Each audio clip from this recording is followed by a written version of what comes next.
Day 3 of teaching you something from the book of 9-10. General ম্যাথে আমাদের বোর্ডে অনেক সময় এই ধরনের প্রশ্ন এসে থাকে।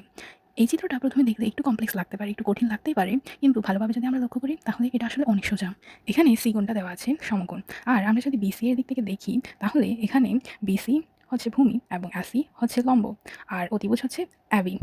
তো এইবার আমরা এখান থেকে সূত্র লিখতে পারবো, ত্রিভুজের ক্ষেত্রফলের সূত্র হাফ ইন্টু ভূমি গুণ উচ্চতা। তো এখান থেকে আমরা বিসি এর দিক থেকে ধরে অ্যাবিসি এর ক্ষেত্রফল নির্ণয় করবো, সেটা হচ্ছে হাফ ইন্টু বিসি যার মান দেওয়া আছে 12 এবং আসি যার মান দেওয়া আছে 5। তো হাফ ইন্টু 12 ইন্টু 5, এর থেকে আমরা পাচ্ছি হচ্ছে 30 বর্গ একক অ্যাবিসি এর ক্ষেত্রফল।